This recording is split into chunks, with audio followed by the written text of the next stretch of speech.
ओम शांति। आज बेगूसराय बिहार के भाई बहनों से साइंस के साधन के द्वारा मिल रहे हैं। वैसे तो पिछले साल शायद सितंबर महीने में एक महीने के लिए खास बेगूसराय, शेखपुरा, मुंगेर, भागलपुर, अररिया, पूर्णिया, कटिहार सभी तरफ गए थे। और उस समय काफ़ी बाढ़ भी आई थी। याद आया मुझे टूर। काफ़ी सारे स्कूल में, जेल में, बीके भाई बहनों की क्लासेस, काफ़ी सारी सेवाएं हुई थी।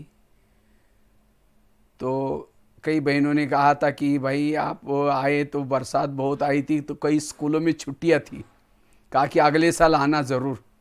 तो मैंने खास टाइम भी दिया था, निकाला था, लेकिन कोरोना के कारण फिर कैंसिल हुआ। इसलिए हमने सोचा क्यों ना, आजकल साइंस के साधन बने हैं, इसके द्वारा फिर हम जाएंगे। इसीलिए आज खास इस साइंस के साधन के आपके पास आ रहे हैं। जैसे लग रहा है कि मैं एक पानी का खड्डा निकल करके सेंटर पर पहुंचा हूं। पिछले साल बहुत बड़ा वहाँ की सेंटर के सामने था। तो बाकी तो आज का बहुत सुंदर विषय है, अंतिम समय का पुरुषार्थ। क्योंकि आप सभी समय को देख रहे हैं, समय कैसा चल रहा है। बाबा ने कभी मुरलियों में कहा था, एक समय आएगा आप घर से बाहर भी नहीं निकलेंगे, क्योंकि बाबा सब जाना ना रहे, सब जानता है। और वही ऐसा समय आया। और आगे भी पता नहीं कैसा समय आने वाला है। तो इसीलिए अब हमें अपना पुरुषार्थ तीव्र करना है। जो भी आज तक ज्ञान सुना है, उस ज्ञान का स्वरूप बनना है और अंतिम समय की तैयारी करनी है। क्योंकि अंतिम समय विभिन्न प्रकार के पेपर्स आएंगे। चाहे प्रकृति के तरफ से पेपर आएंगे, चाहे इविल आत्माओं के तरफ से पेपर्स आएंगे, चाहे हमारे पुराने संस्कारों के तरफ से पेपर आएंगे। तो उन पेपरों में पास होने के लिए हम अपनी स्थिति को शक्तिशाली बनाना है। तो अंतिम समय का कौन सा ऐसा में पुरुषार्थ करना है जिसे कम समय में, आज तक जो नहीं किया वो हम पुरुषार्थ कर सकेंगे। इसके पर आज चर्चा करेंगे। क्योंकि अंतिम समय के पेपर्स 1 सेकंड का होगा, और उस 1 सेकंड के पेपरों में पास होने के लिए हमारी वो अशरीरी स्थिति चाहिए, वो आत्मिक स्थिति चाहिए, विधेयी स्थिति चाहिए। क्योंकि इस आत्मिक स्थिति से, विधेयी स्थिति से, अशरीरी स्थिति से हम उन पेपरों का सामना कर सकेंगे, उन पेपरों में पास हो सकेंगे। इसलिए बाबा की आज तक जो भी मुरलियां चली हैं, सभी मुरलियां विधेयी स्थिति की तरफ लेके जाने के लिए, अशरीरी स्थिति की तरफ लेके जाने के लिए, कर्मातीत, कर्मेंद्रिय जीत बनने के लिए बाबा की चली है।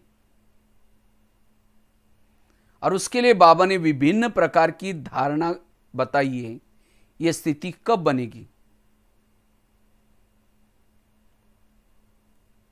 क्योंकि इस स्थिति में जब रहते हैं हम, अशरीरी स्थिति, विधेयी स्थिति, हमारे जीवन में सभी दैवी गुण और दैवी शक्ति आती है। चाहे सहन शक्ति, परखने की शक्ति, निर्णय शक्ति, और ये शक्ति हमें मदद करती है। अगर हम देह भान में हैं, यह शक्ति हमारे से कोसों दूर जाती। इसलिए अंतिम समय का पुरुषार्थ ये विधेय स्थिति, अशरीरी स्थिति, बिंदु स्वरूप बीजरूप स्थिति। जिस दिन हम इस ब्रह्मा कुमारी के केंद्र में आए थे, पहला लेसन हमने यही सुना था,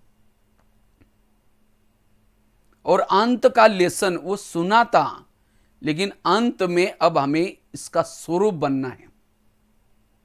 चेक करना है क्या मेरी एक सेकंड में अशरीरी स्थिति बनती है, विधेय स्थिति बनती है।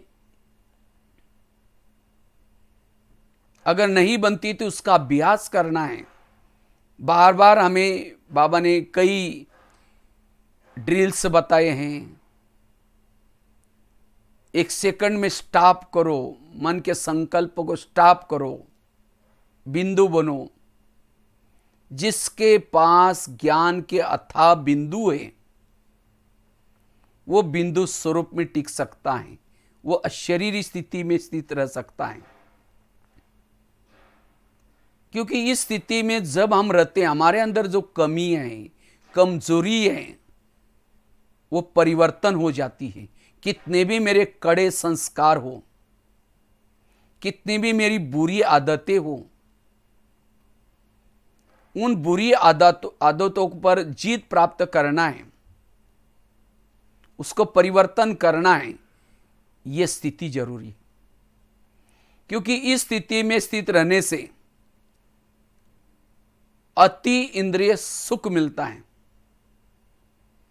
और जिसको ये अति इंद्रिय सुख मिलता है,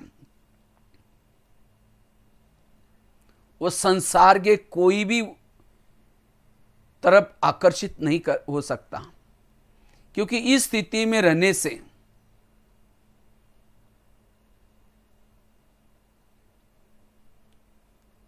हमारे आत्मा की जन्म जन्मांतर की जो प्यास है, प्रभु मिलन की प्यास है, वो बुझ जाती है। क्योंकि इस स्वरूप में टिकने से हम सदा परमात्मा से कनेक्ट रहते हैं।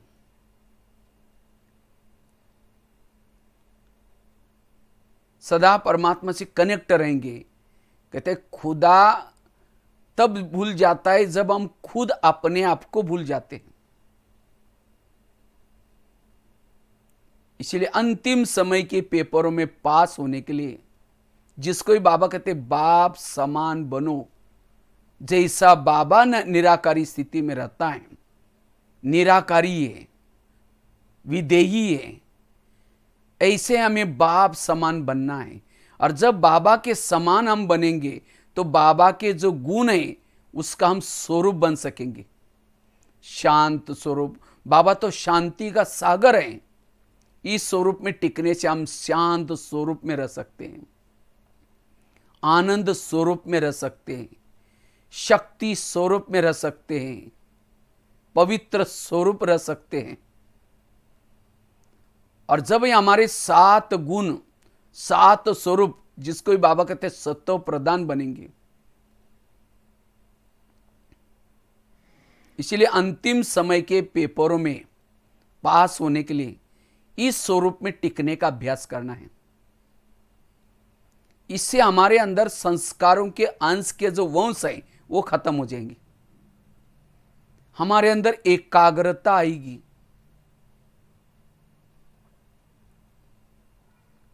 सहन शक्ति आएगी। कई कहते हैं मुझे सहन ही नहीं होता, पता नहीं मुझे अभी भी गुस्सा आता है।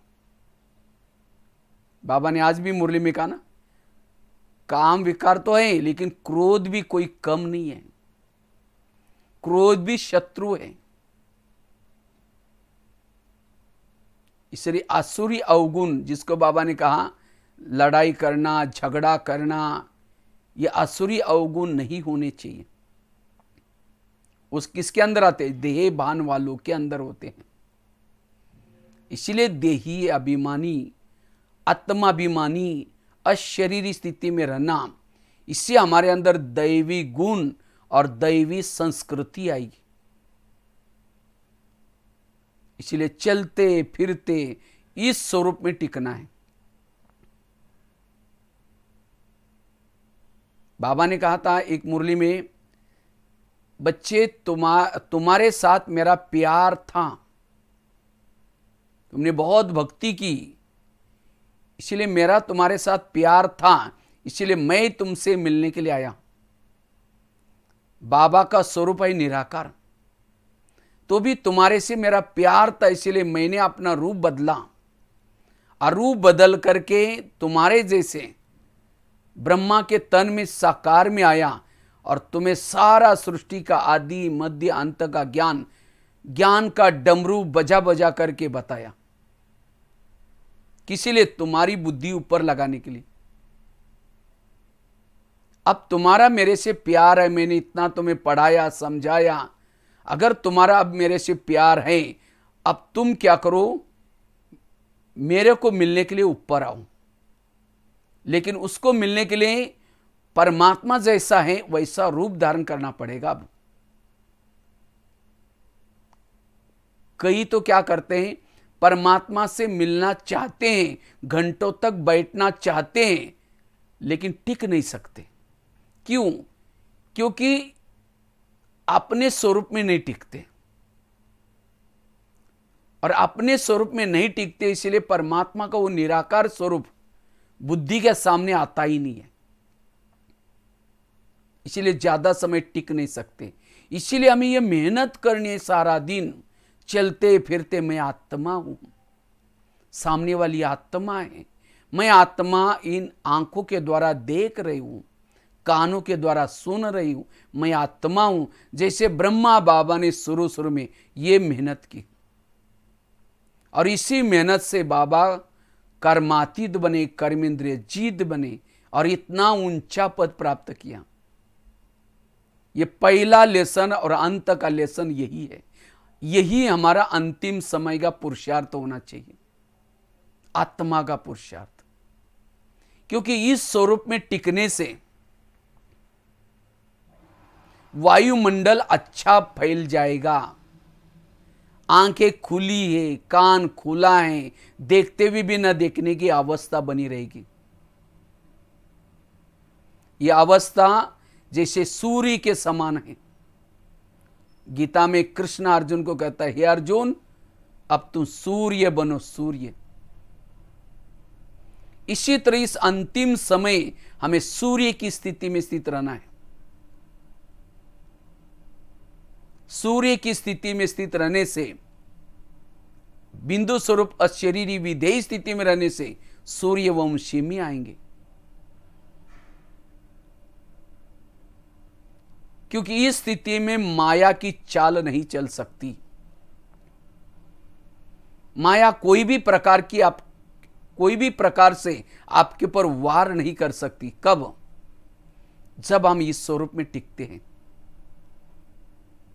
देह भान में आने से माया के कीटाणु जागृत हो जाते। इसीलिए हमें इस स्वरूप में, अपने स्वरूप में, जैसा हमारा ओरिजिनल स्वरूप है उसमें टिकना है। और इस स्वरूप में टिकने से हमारी बुद्धि कहीं भी प्रभाव में नहीं आएगी, सिवाय परमात्मा के कहीं भी प्रभाव में नहीं आएंगी। बुद्धि का ना झुका होगा, ना लगा होगा, ना बिखरा होगा, ना टकरा होगा। इसलिए इस स्वरूप में हमें टिकना है। जितना इस आत्मा के स्वरूप में, अशरीरी स्वरूप में टिकते हैं,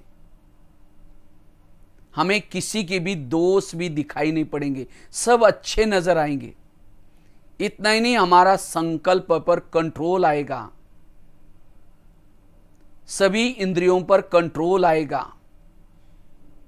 और जिसकी इंद्रियां कंट्रोल में है, संकल्प कंट्रोल में है, उसके व्यवहार में बदलाव दिखाई पड़ेगा कि ये माता बड़ी अच्छी है, ये भाई बहुत अच्छा है। क्यों? वो आत्मिक स्वरूप में रहता है, उसकी इंद्रियां उसके वश में है, इसलिए उससे गलतियां नहीं हो रही, रूहानियत नजर आएगी।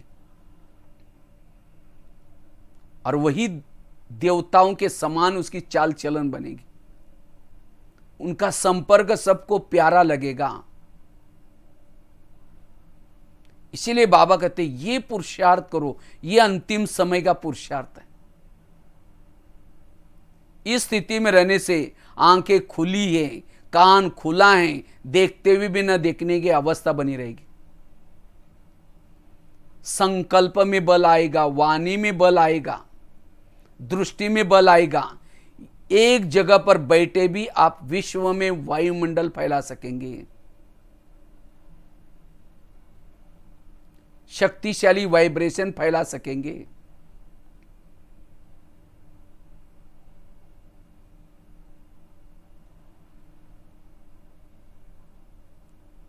और ऐसी पुरुषार्थ से वो एवर रेडी बनेंगे। कई भाई बहनें कहते हैं मुझे पुरुषार्थ के लिए टाइम ही नहीं मिलता है। उनका टाइम वेस्ट कहां जा रहे हैं? वो देह भान में है, इसलिए उनका टाइम वेस्ट हो रहा है। देह भान वाला योग में बैठा है तो भी उसका टाइम वेस्ट हो रहा है, क्योंकि योग में बैठा है तो भी उसको सारा दिन जो देखा सुना वही याद आएगा। ध्यान में भी बैठने के बाद ध्यान भटकेगा, देह भान में है, उसको अपमान की फीलिंग होगी। और जो आत्मिक इस स्वरूप में है, अशरीरी विधेयी स्थिति में, वो मान अपमान निंदा स्तुति में भी समान रहेगा। मुझे लगता है इस लॉकडाउन में जो मुरलियां चल रहे हैं, जैसे कि वर्तमान समय अनुसार मुरलियां चल रहे हैं। कितना मुरली, हर मुरली में, आज के मुरली में भी कई बार बाबा ने कहा बच्चे आत्माभिमानी बनो। 8-10 दिन पहले भी बाबा ने कहा कि बच्चे तुम्हारा समय अमूल्य है, इसीलिए ये पहला सबक पक्का करो। इस सबक से ही हम पास विथ ऑनर बनेंगे, हमारा पद ऊंचा मिलेगा। असली आसन, सतयुग का आसन प्राप्त करना चाहते हैं तो वर्तमान समय जो भ्रुकुटी आसन पर बैठता है, आत्मा के स्वरूप में टिकता है, उसको बाबा का दिल तखत मिलेगा। ऐसी आत्माएं बाबा को पसंद आएगी, प्रभु पसंद, लोग पसंद भी बनेंगी। जो लोग पसंद है, प्रभु पसंद है, उन्हीं को ही भविष्य का राज्य भाग्य का आसन मिलेगा। इसीलिए हमें ये पुरुषार्थ करना है, अपने स्वरूप में टिकना।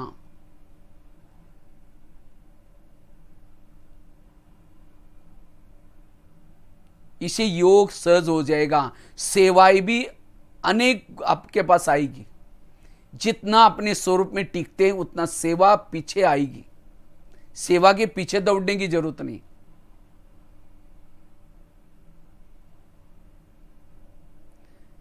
जिसे बताया, इस स्वरूप में टिकने से हम संस्कारों से बच सकते हैं।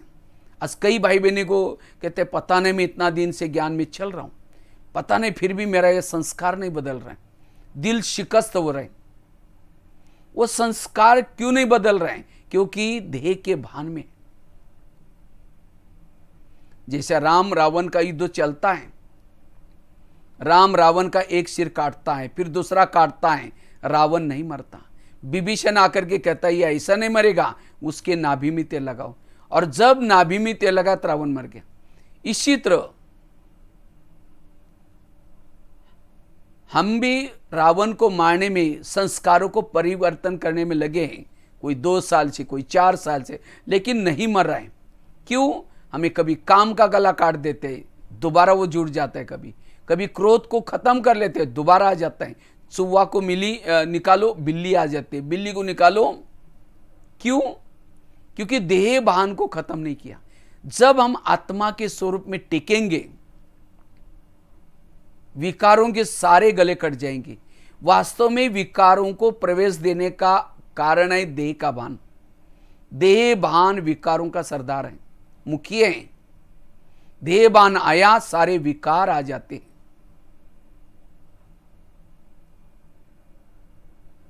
इसीलिए ये मेहनत हमें करनी है।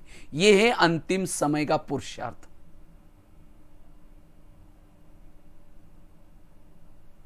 निरंतर मेरी आत्मिक स्थिति बनी रहे।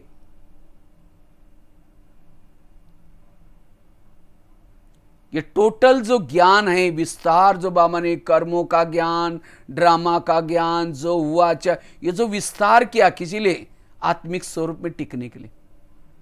हमने इतना विस्तार सुना तो भी आत्मिक स्थिति नहीं है। वो ज्ञान केवल सुनने तक है। जब ज्ञान का हम स्वरूप बनेंगे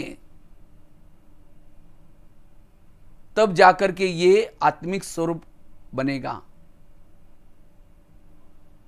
धारणाओं का स्वरूप, योग स्वरूप।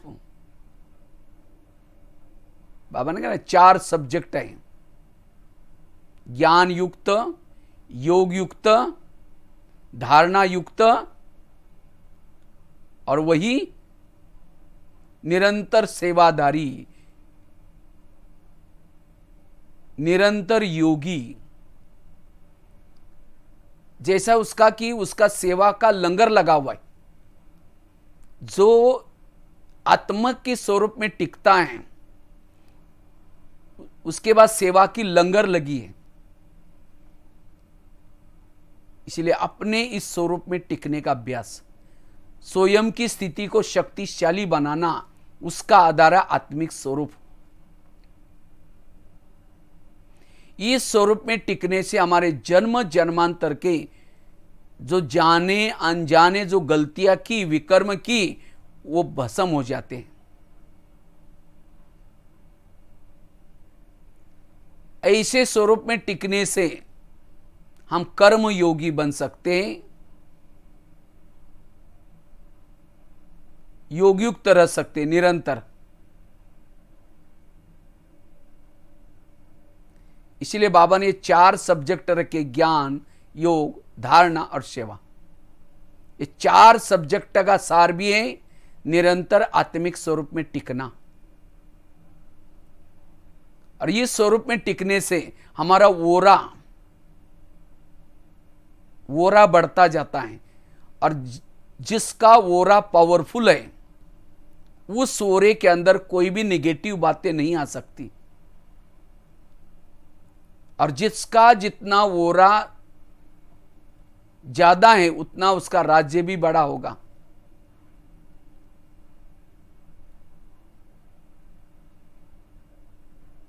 और जब इस स्वरूप में हम टिकेंगे, सामने वालों को भी देह नजर नहीं आएगी।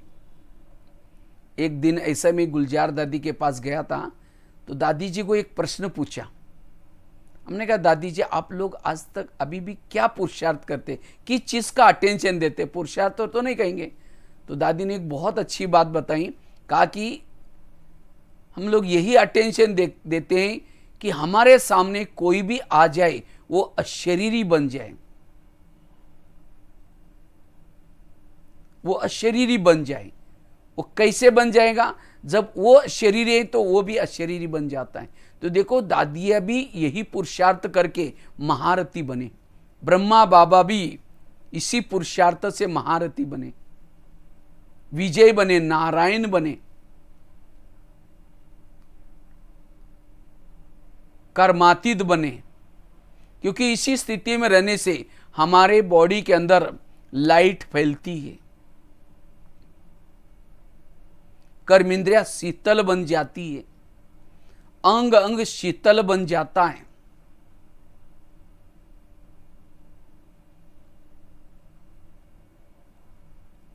और ये संस्कार हमारे सत्युग में जाएंगे। सत्युग में भी हमारा अंग अंग शीतल होगा, कोई कर्मेंद्रिया वहां चंचलता नहीं करेगी। अगर ये मैंने अभ्यास नहीं किया तो सत्युग के देवी देवता के संस्कार कैसे आएंगे? हमारे 2 लक्ष्य हैं, एक है संगम का लक्ष्य, दूसरा है सत्युग का लक्ष्य। संगम का लक्ष्य अशरीरी बनना, विदेही बनना, बिंदु स्वरूप बनना, बीजरूप स्वरूप बनना, यह है संगम का लक्ष्य। और सत्युग का लक्ष्य देवता बनना, ऊंच पद प्राप्त करना। जो संगम के लक्ष्य तक पहुंचता है उसको सत्युग का लक्ष्य अपने आप मिल जाता है। संगम की लक्ष्य की परछाई है सत्युग का लक्ष्य। इसलिए मैं भविष्य के बारे में नहीं सोचना, मेरा पद क्या होगा, फिर उसके बाद कृष्ण कब आएगा, वहां क्या क्या होगा। कई तो पूछते हैं सत्युग में कैसा क्या, उसको सोचने की जरूरत नहीं हमें, वो तो टाइम वेस्ट है। इसलिए चलो नशा चढ़ने के लिए हम ऐसे वो बात अलग है, बाकी हमें मूल आत्मा के स्वरूप में टिकना है। जैसे कोई कॉलेज का बच्चा किताब सामने ले करके क्या कहता है, अब मैं पास हो जाऊंगा, इतनी परीक्षा पूरी हो जाएगी तो मैं फिर पास हो जाऊंगा, फिर नौकरी करूंगा, फिर उसके बाद शादी करूंगा, फिर विदेश घूमने के लिए जाऊंगा। फिर वो पढ़ाई नहीं पढ़ रहा है, भविष्य के ख्यालात में मस्त है और वो फेल हो गया, सारे ख्यालात उसके कैंसल। इसी तरह हम भी योग लगाने के बजाय कृष्ण कब आएगा, फिर और कितना साल बाकी है, ये वो ऐसे करें और अशरीरी नहीं बन रहे, विधेयी स्थिति अपना नहीं रहे। इसलिए मुझे अशरीरी बनना है, विधेयी बनना है। इसलिए मुझे लगता है बाबा की हर मुरली में बच्चे आत्मा समझो, अशरीरी बनो, इसके तरफ ज्यादा ध्यान होता है। इसलिए हमारा शुरुआत का लेसन भी यही, अंतिम लेसन भी यही। इससे हम नष्ट मोहा स्मृति स्वरूप बन जाएंगे।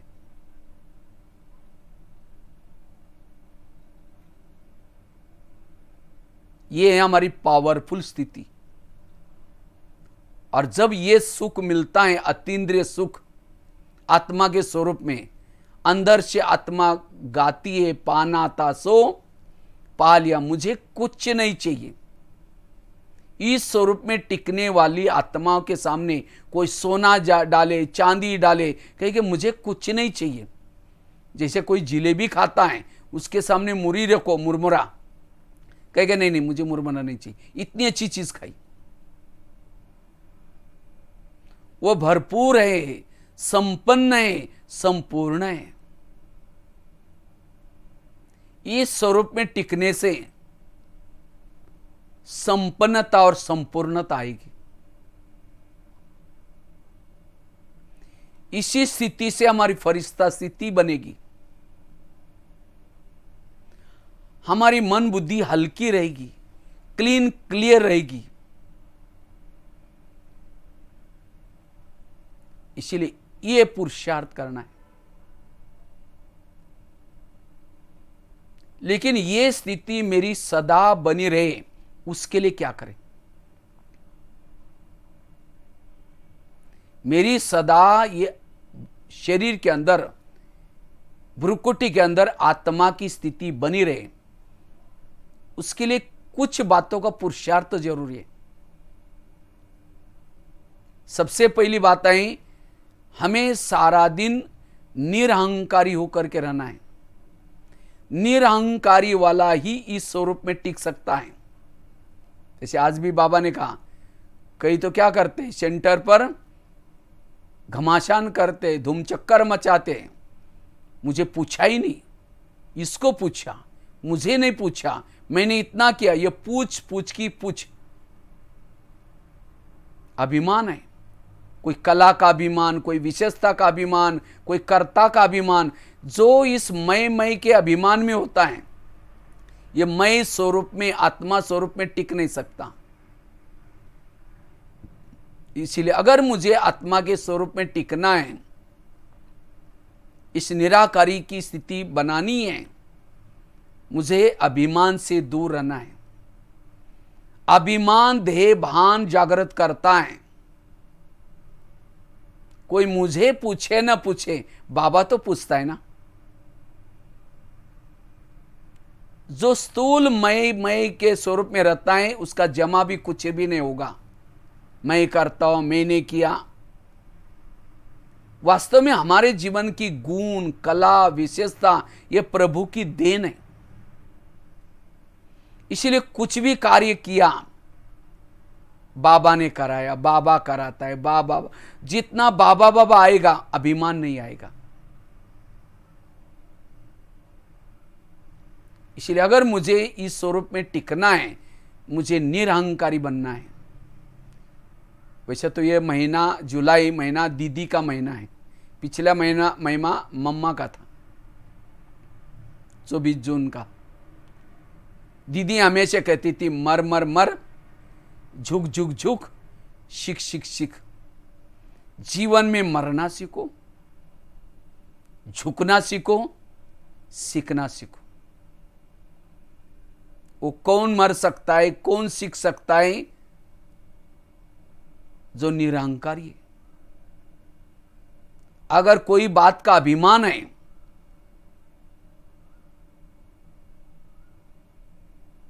वो किसी से सीखेगा भी नहीं। अरे मुझे सब कुछ पता है, मैं सब कुछ जानता हूं। इसे सीखने की क्या जरूरत है? अंत तक सीखना है। मुझे अचानक जानकी दादी की याद आई। कभी कभी हम दादी जी को मिलने के लिए जाते थे,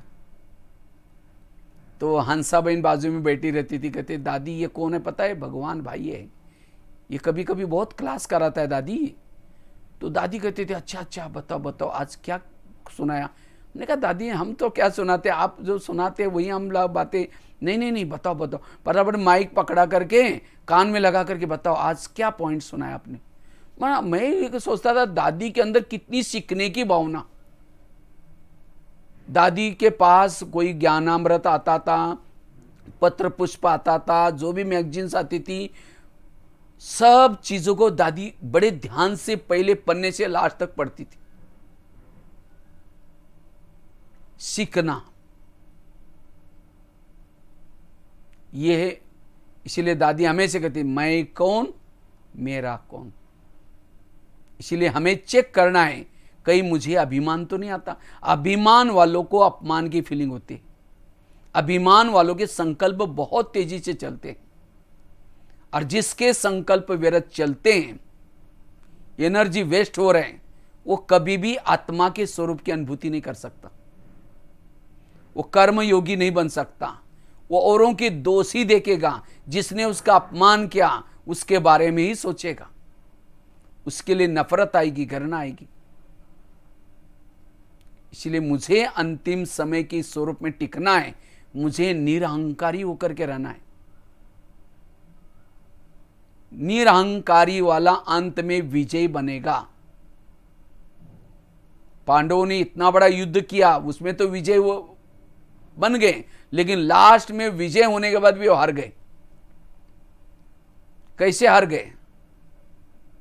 कहते पांडव अंत में पहाड़ी पर गए, और उस पहाड़ी का नाम था मेरू पर्वत। 5 पांडव, द्रौपदी, कुत्ता, और पहाड़ी सीधी थी। लेकिन कहते उस पहाड़ी पर वही चढ़ सकता था जो सत्य ईमानदार है। जब जा रहे थे तो चलते चलते द्रौपदी गिर गई।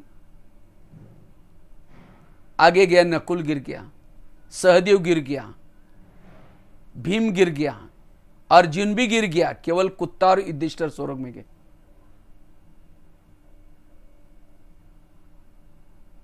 द्रौपदी गिर गई।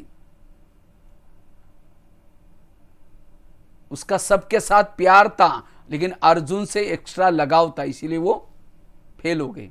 नकुल गिर गया, बुद्धि का अभिमान था। सहदेव गिर गया, सहयोग करने का अभिमान था।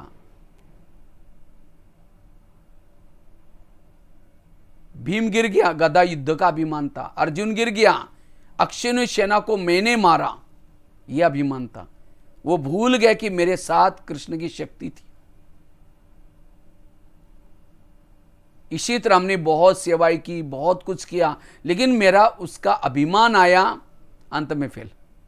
इसलिए अभिमान को समझ करके चलना ही। इसलिए ब्रह्मा बाबा ने अंतिम समय शरीर छूटने से पूर्व 3 मंत्र पक्का कराए। बच्चे निराकारी बनो, निर्विकारी बनो, निरहंकारी बनो। निरहंकारी जितना रहेंगे ये स्वरूप रहेगा। निरंतर आत्मा का स्वरूप रहेगा। तो कुछ भी, जैसे सेवा में सफलता मिलेगी, आगे बढ़ेंगे, अभिमान जागृत होता है। इसलिए महिमा को स्वीकार नहीं करना। जो महिमा को स्वीकार नहीं करता, ग्लानि का दर्द उसको महसूस नहीं होगा। वो मान अपमान निंदा स्तुति में भी समान रहेगा। इसलिए निरहंकारी वाला ही निराकारी स्वरूप में टिक सकता है, और यह अंतिम स्वरूप हमारा सदा बना रहेगा।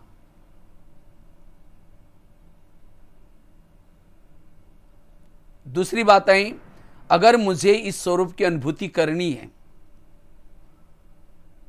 अपने संकल्प को कम से कम चलाना है। जितना संकल्प को कम चलाएंगे, पॉजिटिव चलाएंगे, उतना यह स्वरूप बनता जाएगा। पता ही नहीं चलती हमारी संकल्प की कैसी लीकेज हो रहे। कई है बीके, ज्ञान में चलते, योग करते, पवित्रता का पालन करते हैं, लेकिन उनका चेहरा देखो तो मारा पड़ा हुआ है। चेहरे में ना खुशी है ना शक्ति है। क्यों? अंदर कोई ना कोई टेंशन है, निगेटिविटी है। केवल ब्रह्मचर्य का पालन करना यह भी संपूर्ण पवित्रता नहीं है। संपूर्ण पवित्रता अर्थात कोई भी प्रकार की निगेटिविटी ना हो, नहीं तो उस पवित्रता की ऊर्जा वेस्ट हो जाएगी। इसीलिए संकल्पों को बचाना। बाबा ने जितना भी हमें ये ज्ञान सुनाया है, ड्रामा का ज्ञान, कर्मों का ज्ञान, जो हुआ अच्छा, ये सारा ज्ञान संकल्पों को बचाने के लिए। इतना सारा ज्ञान होने के बाद भी फिर भी हमारा संकल्प दिया, ऐसा क्यों? आज की मुरली में भी था, ड्रामा के ऊपर विश्वास है, क्यों क्या यह नहीं होगा। मन चुप रहेगा, no question, no correction, no quotation, no opposition, मन चुप। और जिसका मन चुप है वो अशरीरी में है, वो विधेयी स्थिति में है, वो लगन में मगन है। लगन में मगन वही रह सकता है जो आत्मिक स्वरूप में रहता है। ये गीत है ना, यही कही बाबा नजर नहीं आते। नजर किसको नहीं आते? देह भान वालों को नजर नहीं आते। वास्तव में निगेटिव सोचने से, ज्यादा सोचने से देह भान आता है, जिसको एक कहते तनाव। तनाव, तन में आना। कौन आता है? जो ज्यादा सोचता है, व्यर्थ सोचता है, व्यर्थ बोलता है, वो तन में आता है।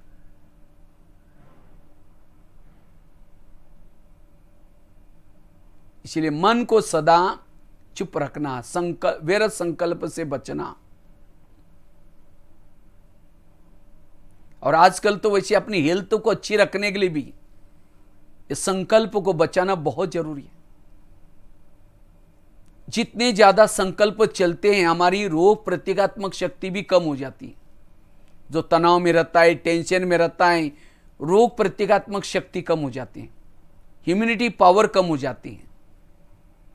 इसीलिए आजकल डॉक्टर भी कहते हैं खुश रहो, ज्यादा सोचो नहीं, तनाव में नहीं आओ।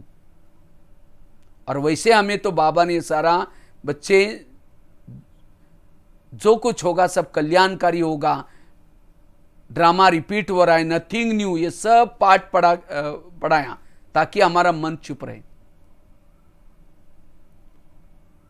जैसे कोई यात्रा करते हैं, साइड सीन्स आते हैं, तो साइड सीन को देख करके ये क्यों कैसे ने हम करते नहीं। इसी तरह हमारे भी जीवन रूपी यात्रा में साइड सीन्स है।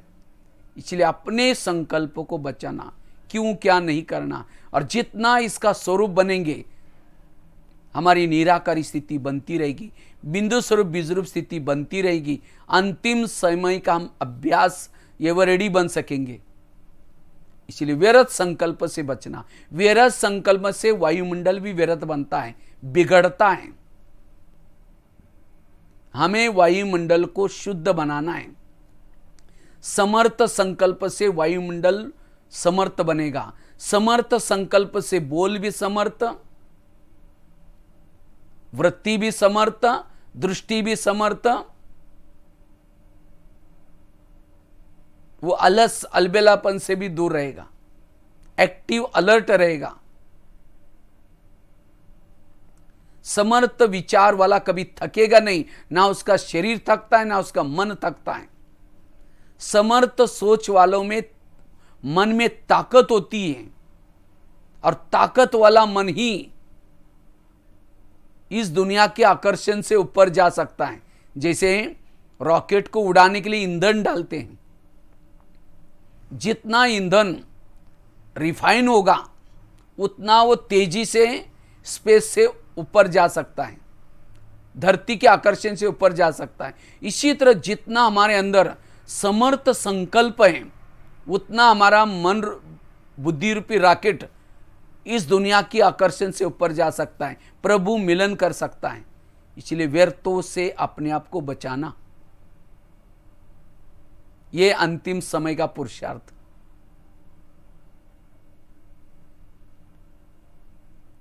कई कहते हैं मेरे को और कुछ नहीं, जब यह तंग करता है, विघ्न डालता है, समस्या पैदा करता है, तब मेरे न चाहते भी संकल्प चलते हैं।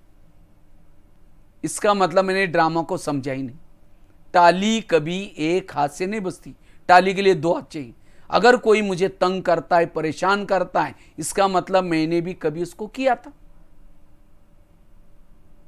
वो हिसाब है मेरा। इसलिए कर्मों को समझ करके मन को चुप रखना, और जितना मन को चुप रहते हैं उतना हमारी अंदर की एनर्जी बढ़ती जाती है, और उतना हमारी वो अशरीरी स्थिति, विधेय स्थिति बनती रहती। क्योंकि जितना निगेटिव सोचेंगे उतना बुद्धि के ऊपर एक प्रकार की धूल आती है, और धूल वाले बुद्धि में ना परम धाम दिखाई पड़ेगा ना परमात्मा दिखाई पड़ेगा। योग में भी प्रॉब्लम आएंगे। बैठेंगे योग में, लाल लाइट चल रहा है, गीत बज रहा है, शुरू करेंगे मैं आत्मा हूं, शांत स्वरूप हूं, फिर कहेंगे मेरे को उन्होंने क्यों बोला, फिर कहेंगे ठीक है मैं आत्मा हूं, फिर कहेंगे 15 दिन पहले भी बोला था। इसलिए व्यर्थ से बचना।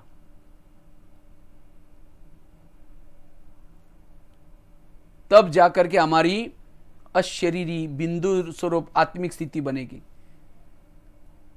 तीसरी धारणा है, अगर हमें अंतिम स्वरूप को अनुभव करना है, अंत में पास होना है,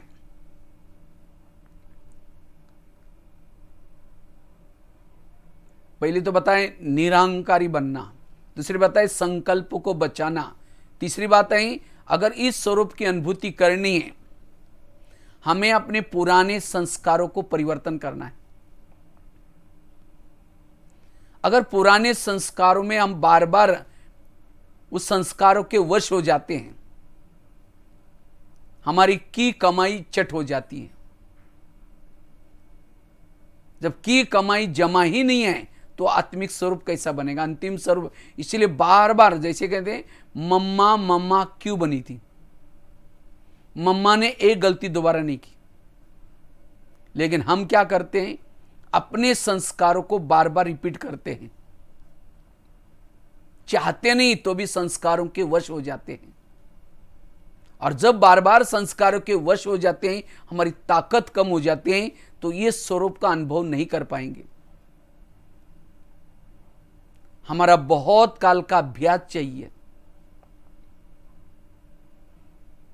इसलिए हमें तपस्या करके हमारे अंदर विकारों के अंश जो हैं उस अंश को खत्म करना है। हर इंद्रियों में विकारों के अंश हैं, आंखों के अंदर अंश हैं, मन के अंदर अंश हैं, बुद्धि के अंदर अंश हैं। इस अंश को हमें क्या करना है, तपस्या करके पुरुषार्थ करके खत्म करना है। अन्यथा अगर ये अंश रहें तो अंश भी वंश बन सकता है और उस स्वरूप की अनुभूति करने नहीं देगा। क्योंकि जब हम संस्कारों के वश हो जाते हैं तब कर्मेंद्रियां हमारी नहीं मानेंगी, कर्मेंद्रिय भी उस संस्कारों का मानती है। हम अकेले महसूस करते हैं, हमारा कोई सहयोगी नहीं है, और तब वो आत्मा का स्वरूप नहीं रहेगा। इसलिए अगर मुझे आत्मा के स्वरूप का अनुभव करना है, अंतिम समय की तैयारी करना है, अब मुझे उस संस्कारों को क्या करना है, रिपीट होने नहीं देना है। क्यों रिपीट होते हैं? वो संस्कार मेरे रिपीट क्यों होते हैं? क्योंकि उस संस्कार को हम कोई ना कोई भोजन देते हैं, उस संस्कार का वातावरण दे देते हैं। जैसे समझो किसी का काम विकार का संस्कार है, ऐसी आत्मा अगर मोबाइल में कोई गलत चीजें देखेगी, वो कोई गलत साइड में जाएगी, कुछ फैशन करेंगे, कुछ ऐसे ऐसे गीत सुनेंगे, कोई मूवी देखेंगे, वो संस्कार को भोजन मिल जाता है, वो संस्कार में ताकत आती, उसी संस्कार के संकल्प चलेंगे, बुद्धि भी बार बार जाएगी और उससे वो स्थिति हमारी जो अंतिम समय स्थिति है अशरीरी विधेय, उसका अनुभव नहीं कर पाएंगे। इसलिए संस्कारों का ध्यान।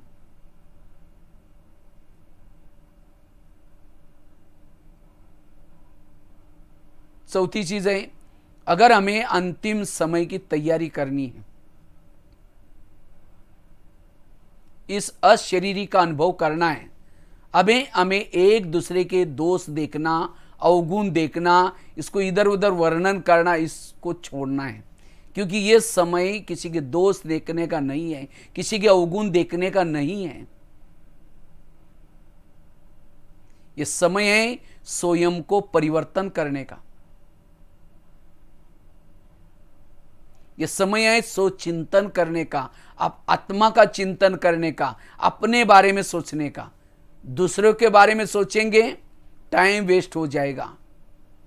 इसलिए बाबा कहते बच्चे झगमुई झगमुई नहीं करो, पर चिंतन नहीं करो। अगर पर चिंतन करेंगे वो आत्मा की कमाई हुई एनर्जी वो भी नष्ट हो जाएगी, खत्म हो जाएगी। इसलिए अब मुझे अपना चिंतन करना है, जिसको बाबा कहते हैं साक्षी होकर के रहो। हर आत्मा का अपना अपना पार्ट है, हर आत्मा अपने जैसा जिनको पार्ट मिला हुआ है, स्क्रिप्ट मिला वैसे पार्ट बजा रहे। इसीलिए हमें दूसरों को देख करके व्यर्थ चिंतन करके अपना टाइम वेस्ट नहीं करना है। अन्यथा ये जो हमारा ये स्वरूप है, पर चिंतन करने वाला, औरों को देखने वाला आत्मदर्शन नहीं कर सकता, अपना दर्शन नहीं कर सकता। अगर मुझे अपना दर्शन करना है, आत्मा को देखना है, इसलिए मुझे इस पर चिंतन को छोड़ना है। फलाना ऐसा, ये ऐसा ही, योग में बैठेंगे वो आत्मा दिखाई नहीं पड़ेगी, वही बातें याद आएगी, जिसको बाबा कहते हैं अंतर्मुखी बनो। अंतर्मुखी अर्थात स्वयं का चिंतन, मैं कितनी महान आत्मा हूं, पूरे कल्प में मेरा हीरो पार्ट रहा, अब मुझे रिटर्न जर्नी वापिस जाना है। कितना मेरा भाग्य है, स्वयं बाबा मुझे पढ़ा रहे, सर्व संबंधी बनाए। ये अपना चिंतन, फलाने ये करता है, वो ऐसा करता है, अगर वो करेंगे ये चिंतन नहीं चलेगा। वो चिंतन से आत्मा की एनर्जी लॉस्ट हो जाती है, और ये अपना चिंतन करने से आत्मा में एनर्जी आती है, ऊर्जा आती है। इससे अंतिम समय की तैयारी होती है। इसलिए पर चिंतन से बचना। इसलिए आज भी बात ना, रुटना, रोना, झगड़ना, ये कौन कर सकता है? जो पर चिंतन करता है। इसलिए पर चिंतन से बचना। जितना सोचिंतन करेंगे वो आत्मा का स्वरूप का अनुभव कर सकेंगे। अगर हमें अंतिम समय की तैयारी करनी है, हमारा अंतिम समय का पुरुषार्थ जो जिसे हम पास विथ ऑनर हो जाए, उस पेपरों में पास हो जाए, उसके लिए सदा हमें श्रीमत का पालन करना है। जितना श्रीमत प्रमाण चलेंगे आत्मा का ओरा बढ़ता जाता है, आत्मा अनुभूति कर सकते हैं। क्योंकि जितना श्रीमत प्रमाण चलते हैं उतनी हमारी ताकत बढ़ती है। लेकिन कभी कभी हम आलस्य वश होकर के, अलबेलापन वश होकर के हम क्या करते, ईश्वरीय नियम को तोड़ देते हैं।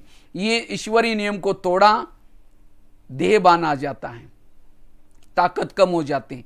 इसलिए जितना श्रीमत प्रमाण चलेंगे हम उस निराकारी स्थिति का अनुभव कर सकेंगे, अशरीरी स्थिति का अनुभव कर सकेंगे। इसलिए श्रीमत का पालन। कभी कभी हम लोक लाज वश होकर के नियम को तोड़ते हैं, कभी अलस और अलबेलापन वश होकर के नियम को तोड़ते हैं। नियम को तोड़ा मतलब देहभान आया। इसलिए जितना श्रीमत प्रमाण चलेंगे हम आत्मा शक्तिशाली बनेंगे। यह हमारा पुरुषार्थ।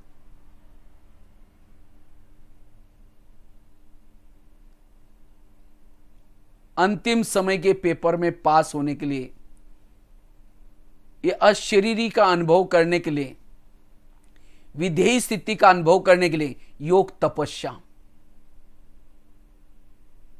सिवाय योग से यह आत्मा का स्वरूप नहीं बन सकता। जैसे बैटरी डाउन हो जाती है उसको चार्जिंग करते हैं, इसी तरह हमें युगों युगों में, सतयुग में, त्रेता में, द्वापर में, कलयुग में जन्म लेते लेते हमारी जो आत्मा की बैटरी थी वो डिस्चार्ज हो गई और इसके कारण देह भान आया। अब उसको चार्जिंग करना है, उसका इलाज है योग।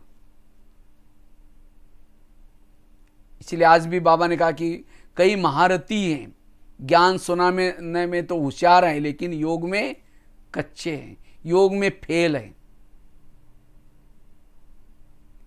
इसलिए हमें योग करके अपनी बैटरी को चार्ज करनी है। जितना योग लगाएंगे उतना वो स्वरूप बनेगा और इस स्वरूप से अंतिम समय के पेपरों में पास हो जाएंगे। इसलिए खास ये लॉकडाउन का जो समय हमें मिला हुआ है, ये हम लकी हैं, हमें ये चांस मिला हुआ है। इसलिए इस चांस को हमें क्या करना है, बोरिंग नहीं होना, टाइम वेस्ट नहीं करना, लेकिन अपना प्लानिंग बना करके पुरुषार्थ करो। क्योंकि इतना दिन तो बहाना करते थे, बच्चे स्कूल में जाते हैं, दुकान खोलना पड़ता है, तो इसलिए अब हमें ये पुरुषार्थ करना है। हमें योग तपस्या करनी है, साधना करनी है, और जितना साधना करेंगे, तपस्या करेंगे, हमारा वो अशरीरी का अनुभव, विधेयी स्थिति का अनुभव होगा और आने वाले कैसे भी विपरीत पेपरों में हम स्थिर रह सकेंगे, विजय बन सकेंगे। इसलिए योग तपस्या, लेकिन योग को भी हमें मनोरंजन बनाना है। अलग अलग स्वरूप का अभ्यास, अलग अलग विजनों के अभ्यास, अलग अलग स्थितियों के अभ्यास,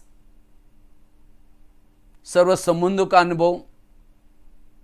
तो जितना योग को मनोरंजन बनाएंगे, कर्म योग भी करना है, बैठ करके भी जो बाबा ने समय दिए, चाहे अमृत वेला का योग, चाहे क्लास के पहले का योग, भले क्लास में नहीं जाते होंगे, घर में बैठ करके टीवी के सामने या मोबाइल के सामने बैठ करके सुनते होंगे, लेकिन वो करते समय भी आधा घंटे का योग करके फिर सुनना।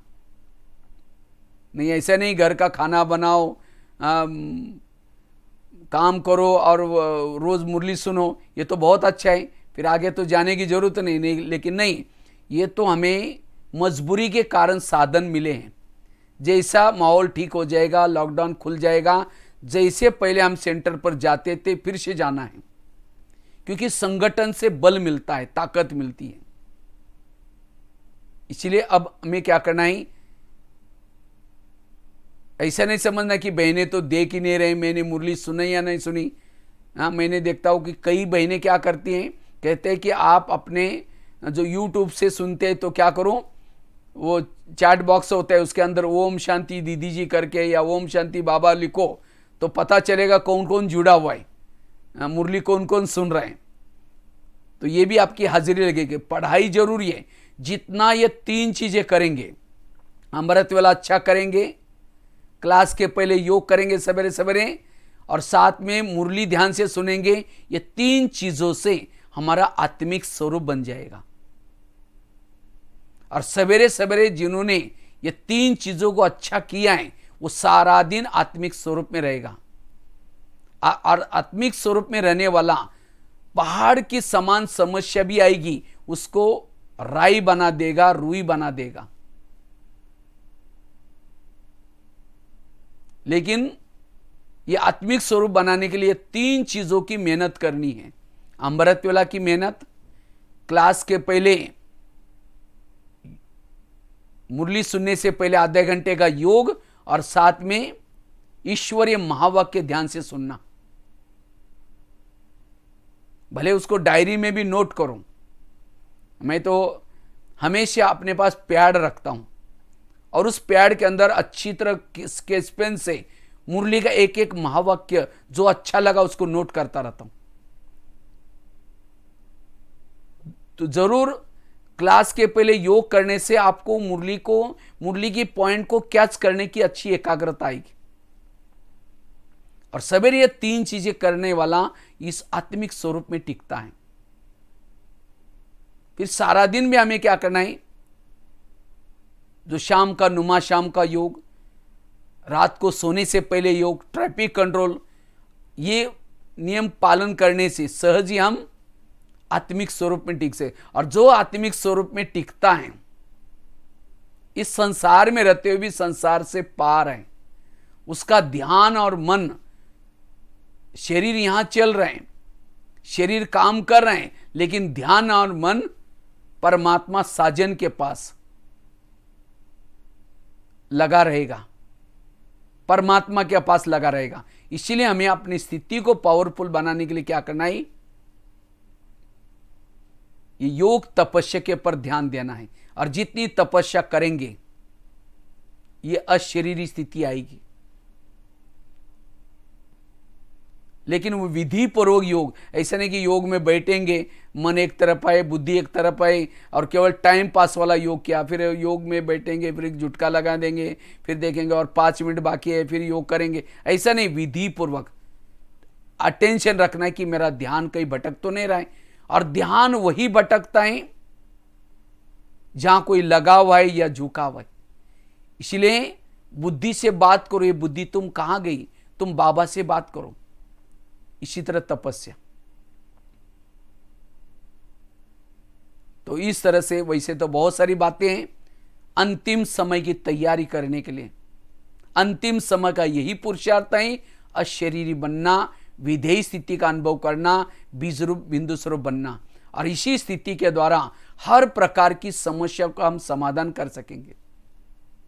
खुद तो निर्भय रहेंगे, लेकिन औरों के भी समस्याओं का समाधान कर सकेंगे। रोने वालों की आंखों के आंसू पोंछ सकेंगे। कब? जब हमारा ये आत्मिक स्वरूप है और शरीर स्थिति है।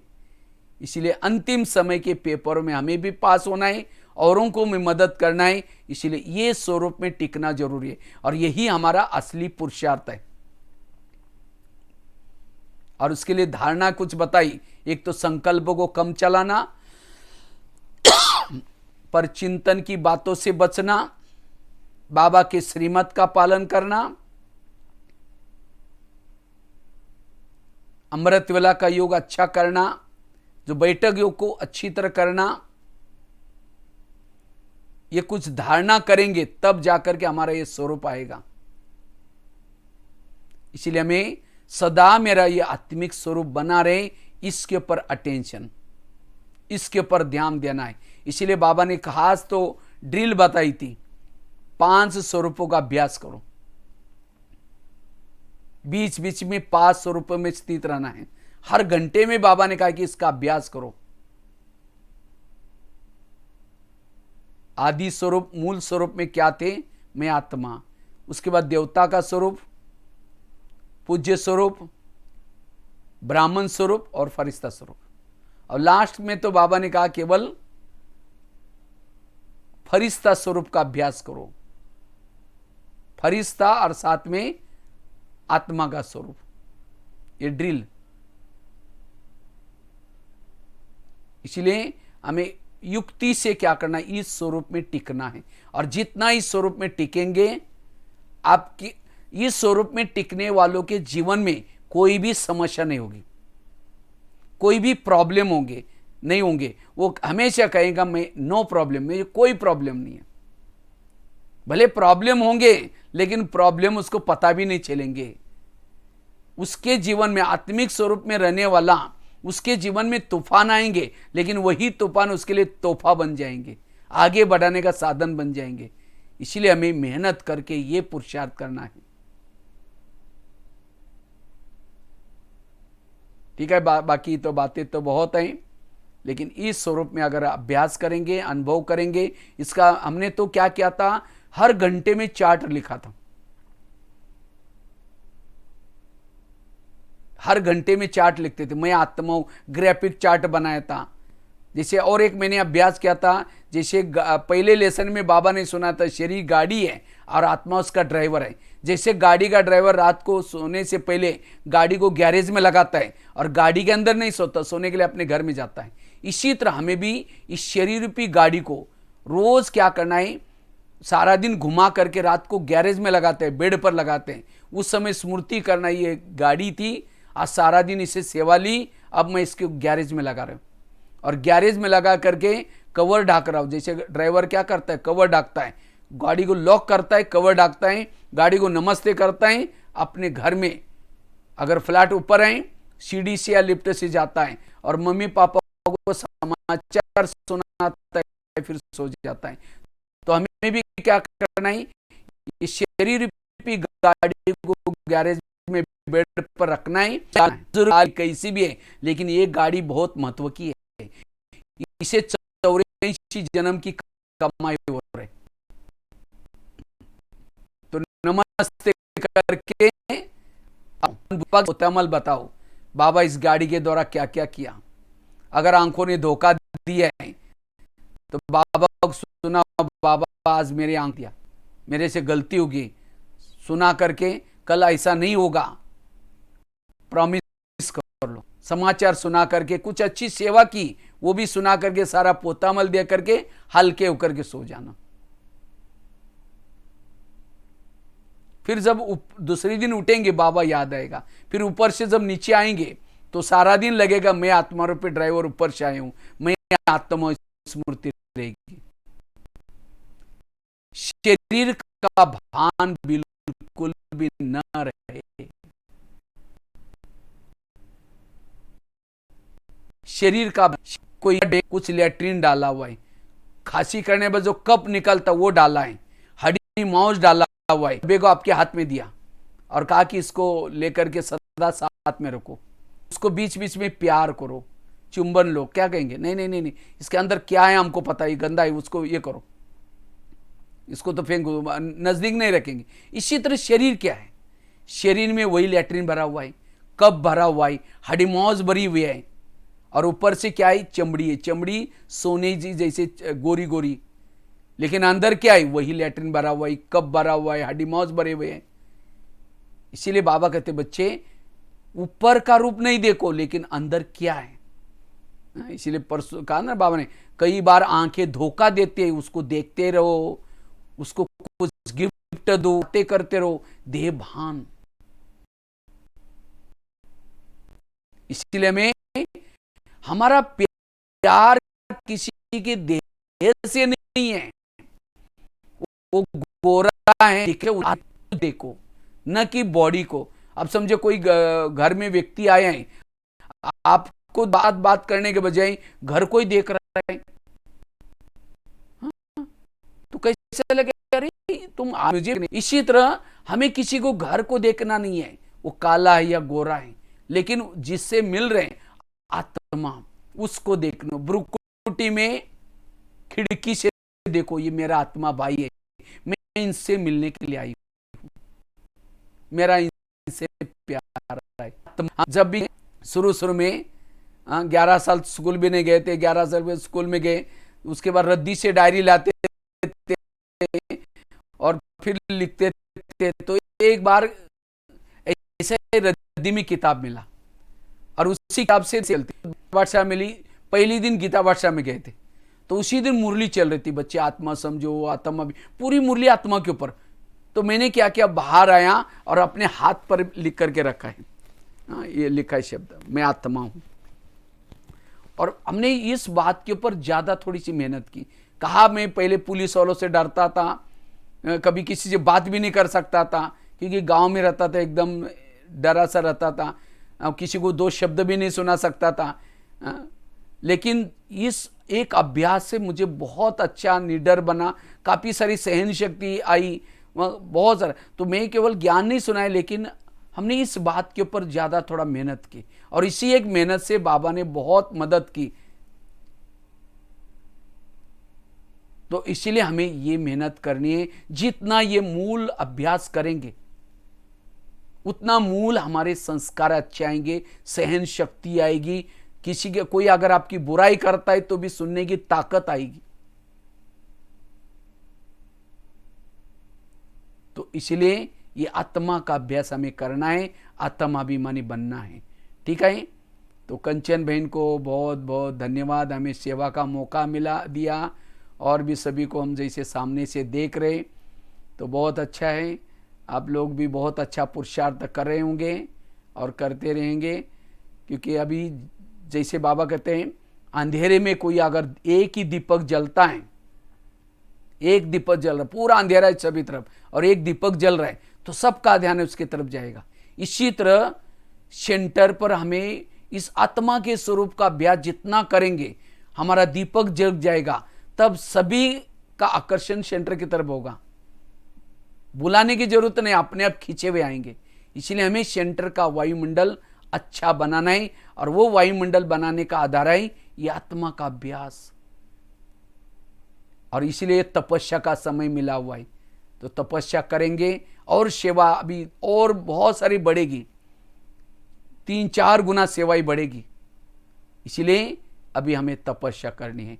तो लास्ट में हम थोड़ा सा ये आत्मा का अभ्यास करके कार्यक्रम पूरा करते हैं। सभी अपनी जगह पर कमर सीधी करके बैठेंगे।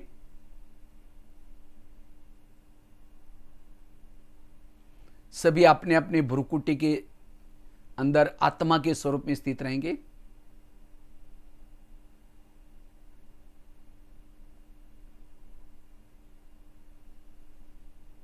मैं आत्मा दोनों भ्रुकुटी के बीच में विराजमान हूं। मैं चैतन्य शक्ति हूं, महान आत्मा हूं, अजर अमर अविनाशी हूं। विभिन्न शरीर धारण करते हुए अब मैं इस अंत के शरीर में बैठा हूं। पूरा कल्प में मेरा हीरो पार्ट रहा। महान आत्माओं के संग में मुझे पार्ट बजाने का मौका मिला। अब मेरी रिटर्न जर्नी, अब ये युग परिवर्तन का समय है।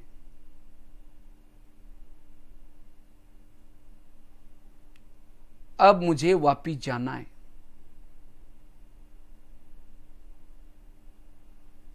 ये शरीर मेरी एक डब्बी है,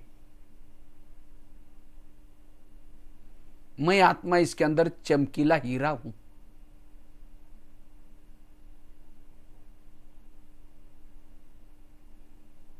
मैं अब बुद्धि के द्वारा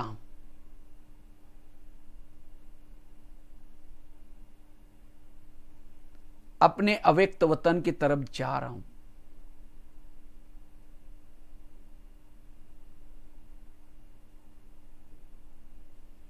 चांद सूरज तारांगन से भी पार अव्यक्त वतन, जहां हजारों चंद्र शीतलता की लाइट है,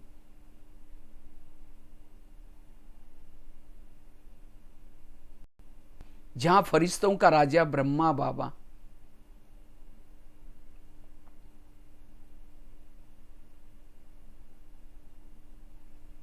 मैं बुद्धि रूपी नेत्र के द्वारा उस दुनिया को देख रहा हूं।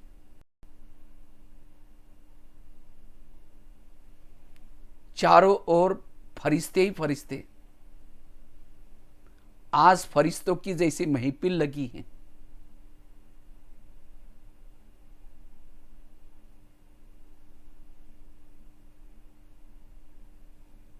मैं बुद्धि के द्वारा ब्रह्मा बाबा को देख रहा हूं। बाबा की लाइट माइट से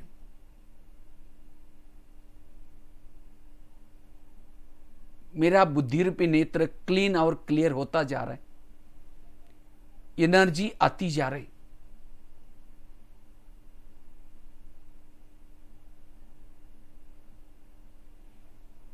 बाबा के संपर्क में आने से मेरा मन भी बिल्कुल हल्का होता जा रहा है। मेरे युगों युगों की जैसी थकान मिटती जा रही।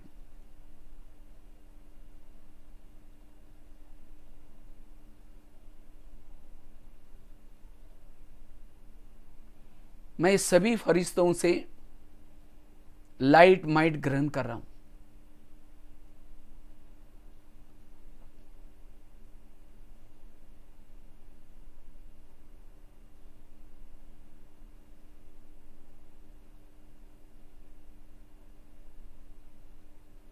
अब मैं बुद्धि के द्वारा ऊपर की तरफ जा रहा हूं,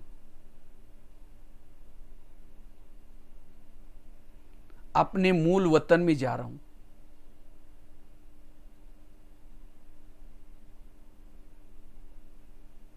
जहां शांति ही शांति है।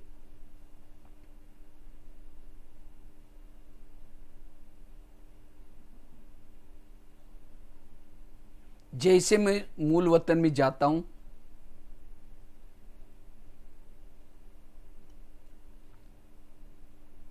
वैसे ही मैं चार्ज हो रहा हूं, बिल्कुल ऊपर की तरफ हूं,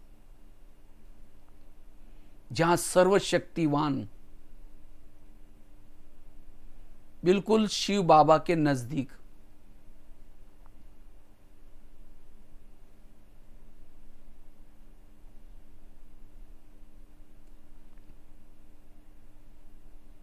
जिस बाबा को देखने के लिए मेरी आंखें युगों से तरस रही थी,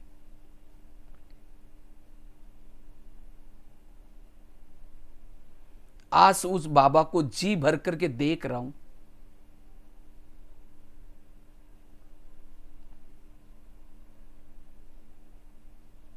ओ मीठे बाबा, आपने मुझे क्या से क्या बनाया। ज्ञान का डमरू बजा बजा करके अगम निगम के भेद खोले।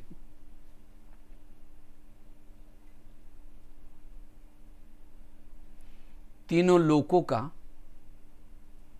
तीनों कालों का ज्ञान दिया।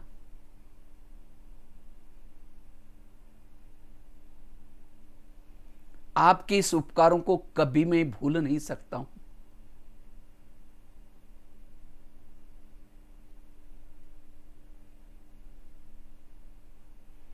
अपलक होकर के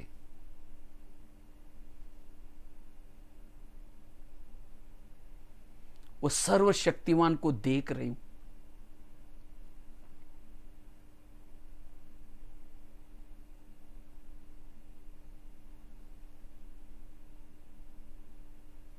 बाबा शांति का सागर है।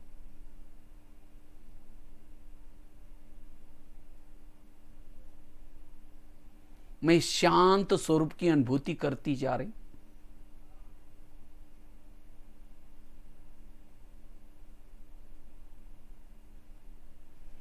बाबा शक्ति का सागर है।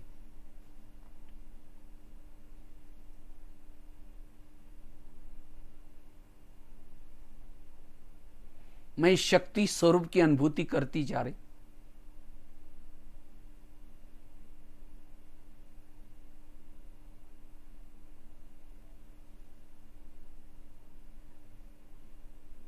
बाबा के पास आने से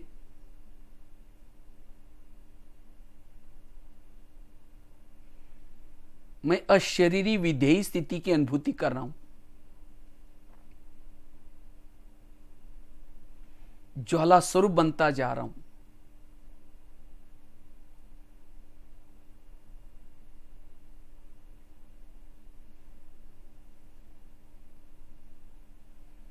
अति इंद्रिय सुख की अनुभूति कर रहा हूं।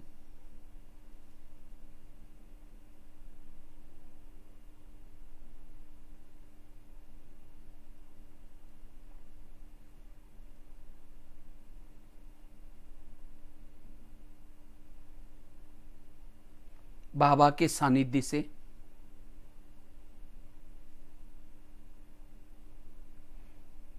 मेरे अंदर के विकारों के अंश के वंश खत्म होते जा रहे हैं।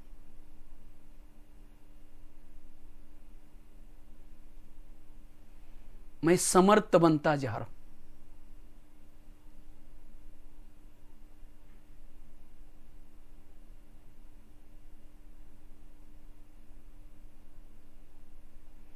अब ये प्रभु मिलन कर ऊर्जावान बन,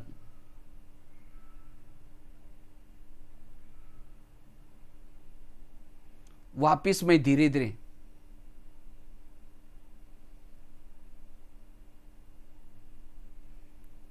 अव्यक्त वतन में आता हूं।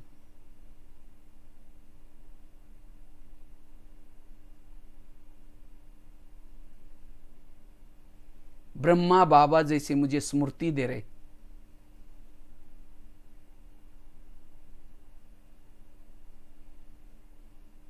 तुम साधारण नहीं हो, तुम शिव शक्ति हो, पवित्रता की देवी हो।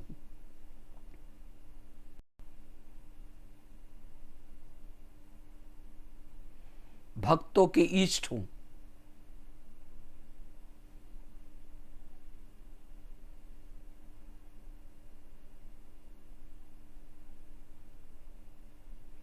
क्या तुम्हें कल्प पहले वाला कर्तव्य याद नहीं आता? कल्प पहले भी तुमने असुरों का संहार किया था।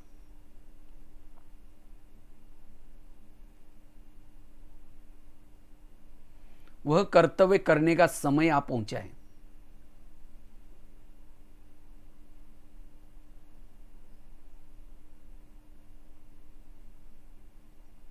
ऐसी स्मृति देते ही बाबा ने मुझे कहा, तुम्हारे पास ज्ञान की तलवार है, पवित्रता का कवच है,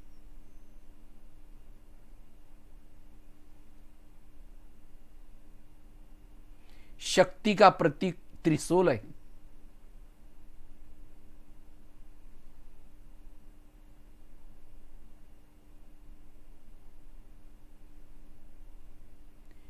विश्व के परिवर्तन की जिम्मेवारी का ताज है।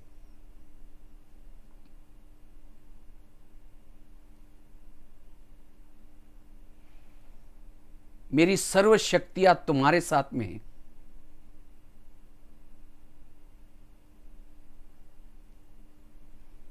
विजय का तिलक तुम्हारे मस्तक पर है।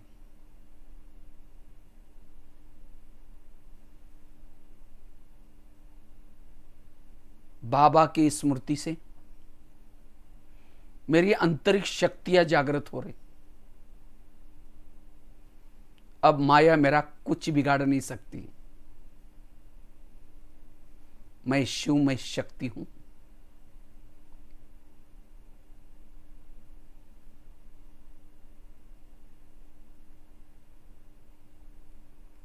अब मैं भक्तों को सकाश देने के लिए अस्त्रों शस्त्रों को लेकर के जा रही हूं।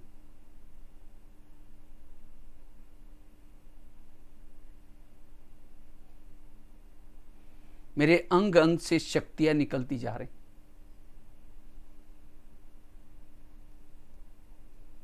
मैं आकाश मार्ग से धरती पर जाता हूं। मंदिरों में जाता हूं।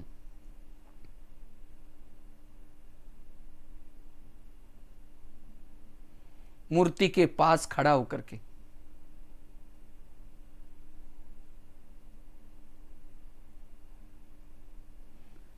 सभी को शक्ति देता हूं। परमात्मा से प्राप्त हुई शक्तियां वरदानी हाथ के द्वारा, दृष्टि के द्वारा सभी को दे रहा हूं।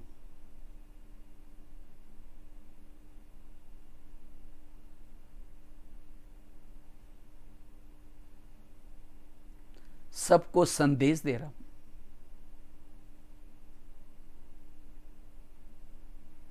हे भक्त लोग, जिनकी तुम पूजा कर रहे हो, वह परमात्मा इस धरती पर आ चुका है। अब युग परिवर्तन का समय है। सबको वापिस जाना है। अगर तुम्हें उस परमात्मा से मिलना है,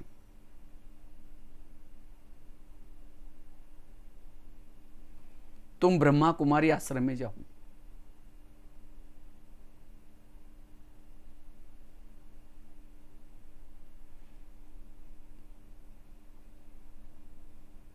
मैं भी वही तपस्या कर रहा हूं।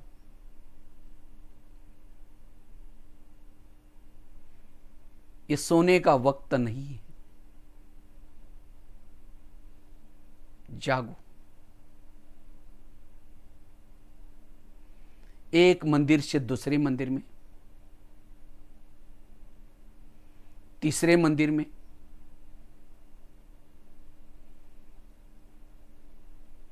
आकाश में स्थित होकर के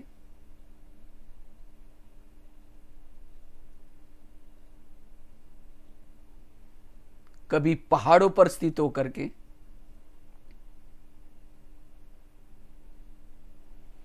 चारों ओर वाइब्रेशन फैला रही हूं, संदेश दे रही हूं।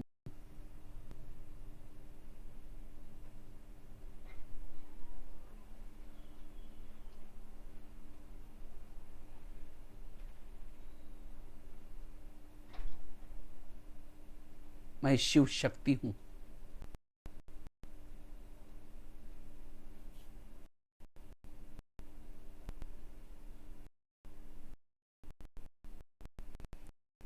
एक एक, एक शहर के ऊपर गई हूं, देशों में खड़ा होकर के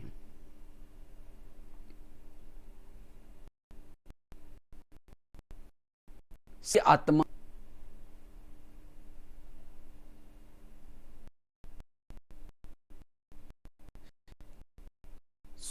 सुख और शांति के दे। प्यारे बाबा, आपने मुझे क्या बनाया? इस विश्व परिवर्तन के कार्य में सदा समर्पित भाव होकर के सेवा।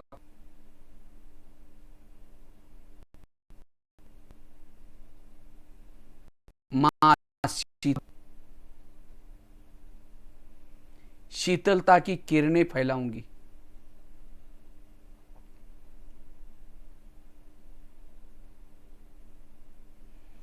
मां दुर्गा बन सभी के दुर्गुण हारूंगी।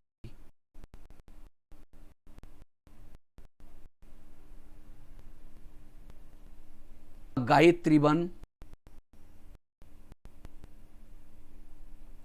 सभी को गीता का ज्ञान गा गा करके सुनाऊंगी। मैं शिव में हूं।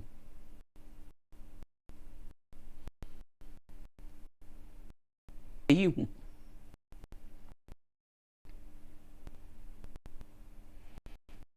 मां लक्ष्मी बन सभी।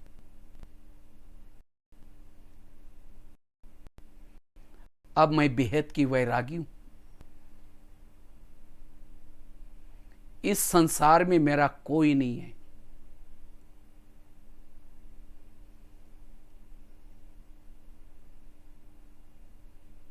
जिसको मैं अपना समझती थी,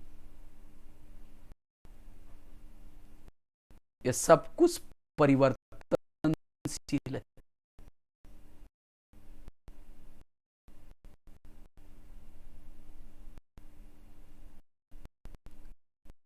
अब मुझे वापिस जाना है। तरफ सुख और शांति की किरणें फैला रही हूं।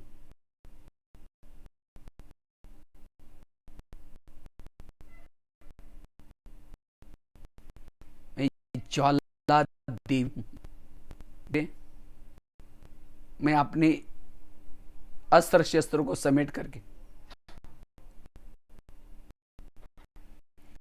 साधारण ब्राह्मण में आती हूं।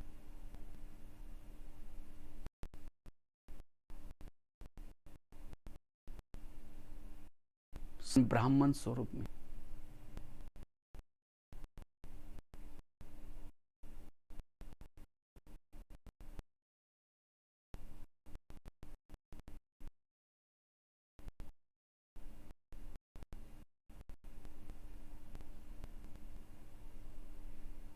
शुक्रिया बाबा।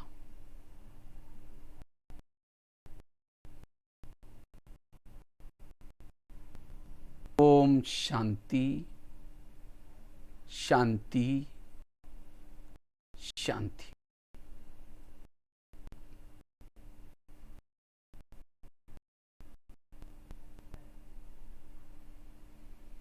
ओम शांति। तो सारा दिन इस विजन में भी रहेंगे, मैं शिव शक्ति हूं। तो कर्मों लगा, चाल चलन में भी बदल आएगा। भले घर में रहते हैं लेकिन समझो कि शिव शक्ति हूं, निमित्त मात्र इस घर में रहती हूं। मेरा मुंह बाबा का संदेश देना, तो इसे भी सम्मान में रहने से आत्मिक स्थिति रहेगी। आपके चाल चलन में बदलाव आएगा, संस्कार भी बदल जाएंगे। रोज ऊपर जाना बाबा के पास, पहले तो अव्यक्त वतन में जाना, बाबा ऊपर जाकर के शिव बाबा से शक्ति प्रभु मिलन करना, फिर शक्तियां लेकर के आकर के विश्व में फैलाना, जिसको बाबा कहते सकाश देना। में बोरी योग भी अच्छा, मैं शिव शक्ति इस स्वरूप में रहना। ठीक है, इसी के साथ बहुत बहुत धन्यवाद। ओम की फिर ठीक जाएगा तो फिर दोबारा प्रोग्राम बने। ओम शांति ओम शांति ओम शांति।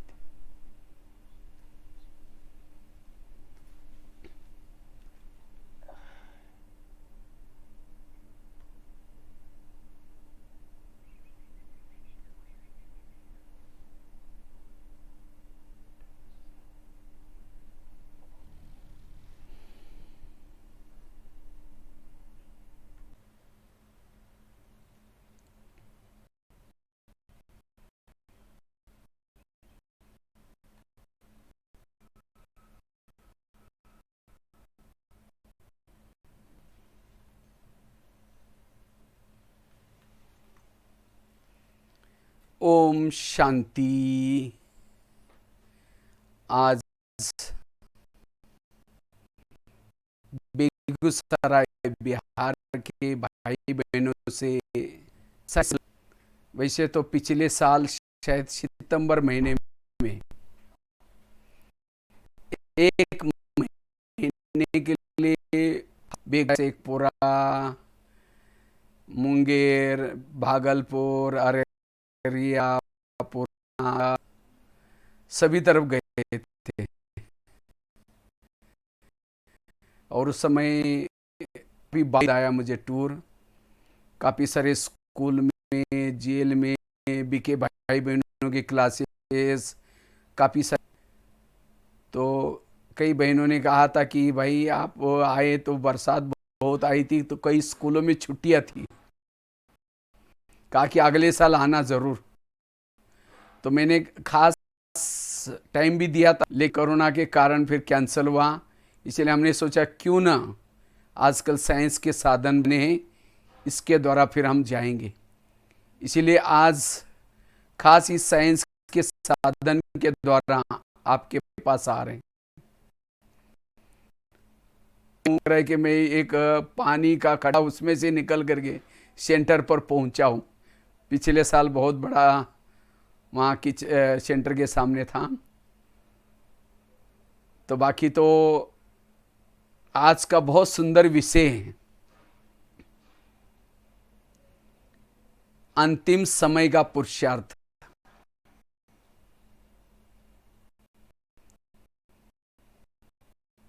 क्योंकि आप सभी समय को देख रहे हैं।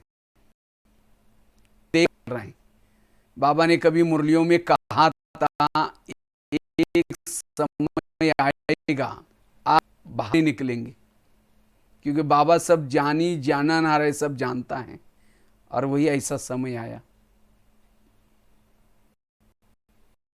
ये भी पता नहीं कैसा समय आने वाला है। तो इसीलिए अब हमें अपना पुरुषार्थ तीव्र करना है। जो भी आज तक ज्ञान सुना है, उस ज्ञान का स्वरूप बनना है और अंतिम समय की तैयारी करनी है। अंतिम समय विभिन्न प्रकार पेपर्स आएंगे, चाहे प्रकृति के तरफ से पेपर आएंगे, चाहे इविल आत्माओं के तरफ से पेपर्स आएंगे, चाहे हमारे पुराने संस्कारों के तरफ से पेपर आएंगे। तो उन पेपरों में पास होने के लिए हम अपनी स्थिति को शक्तिशाली बनाना है। तो अंतिम समय का ऐसा में पुरुषार्थ करना है जिसे कम आज तक जो नहीं किया वो हम पुरुषार्थ कर सकेंगे। अंत्य के पेपर्स 1 सेकंड का होगा। 1 सेकंड के पेपरों में पास होने के लिए हमारी वो अशरीरी स्थिति चाहिए।